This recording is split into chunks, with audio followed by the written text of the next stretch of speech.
Hello guys, magluluto po tayo ngayon ng chop suey. Ang mga sangkap na kakailanganin po natin ay sayote, carrots, cauliflower, repolyo, chicken breast, chicken liver, sitsaro, bell pepper, sibuyas, at bawang. Gagamit po din tayo dito ng tubig, cornstarch, at panimpla. So tara po guys, samahan niyo po akong magluto ng chop suey. So ayan po guys, naglagay na po tayo ng oil sa ating cooking pan. Pwede na po nating ilagay ang ating bawang.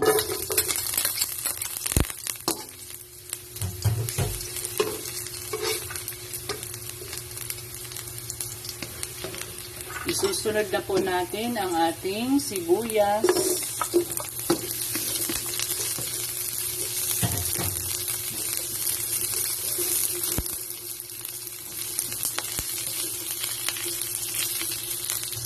So ayan po, medyo nag-light brown na ang ating sibuyas. Ilalagay na po natin ang ating chicken.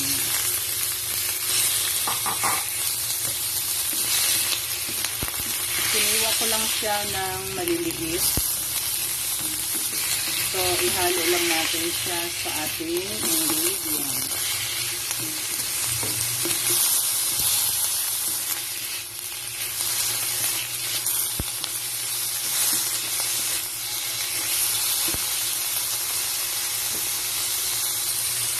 Ilalagay naman po natin ang ating chicken liver.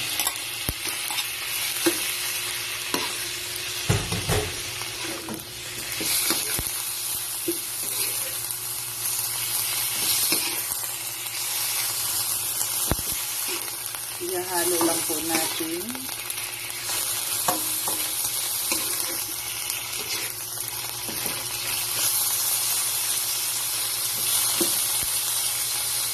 So ayan po, nag-light brown na ang kulay ng ating chicken at ng ating chicken liver. Pwede na po natin lagyan ng konting tubig.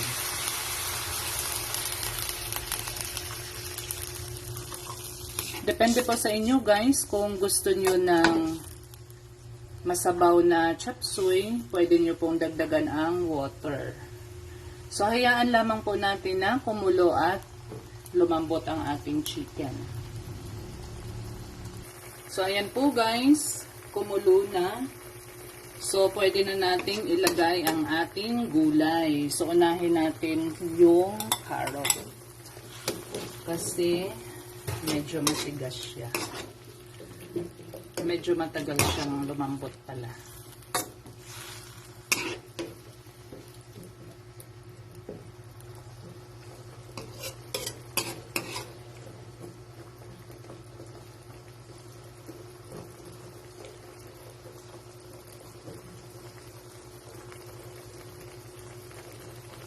So isusunod po natin ang ating sayote.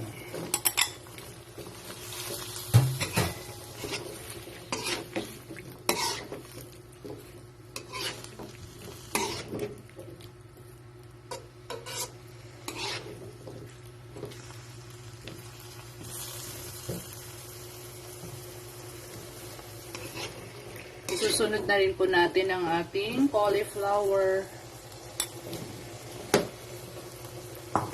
at ang ating sitsaro.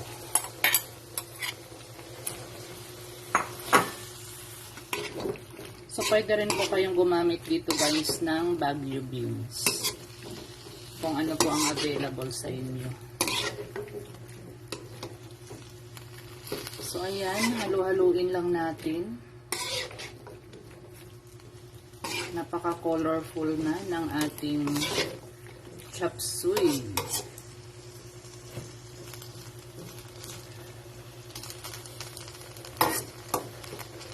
So takpan lang po natin, pakuluin natin hanggang sa lumambot ang ating mga gulay. So habang hinihintay po natin na lumambot ang ating mga gulay, ilalagay na rin po natin ang ating bell pepper.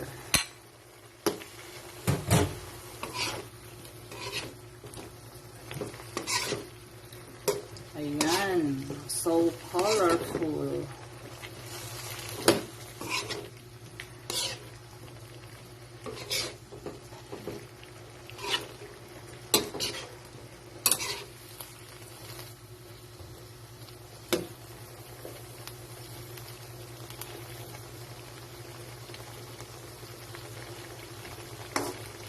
Ayan, hintayin lang po natin na lumambot ang ating mga gulay. So, ngayon naman po ay pwede na nating ilagay ang ating repolyo.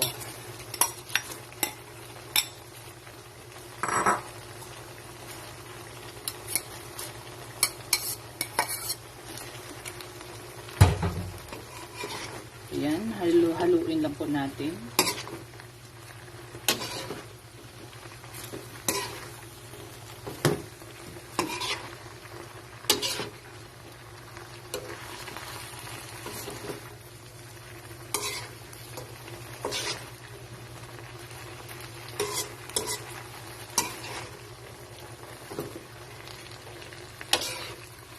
Ayan po, hayaan po muna natin na kumulo at lumambot ang ating repolyo.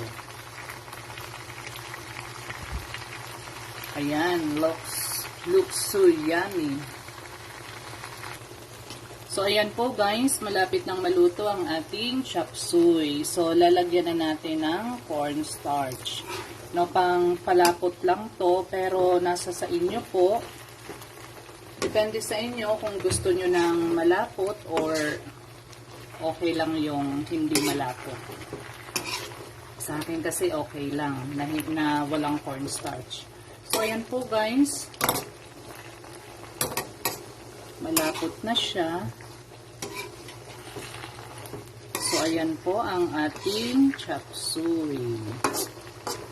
So yummy chop suey. So, ayan po guys, luto na po ang ating chop suey. So, thank you guys sa pagsama. Maraming salamat po. Thank you for watching. God bless.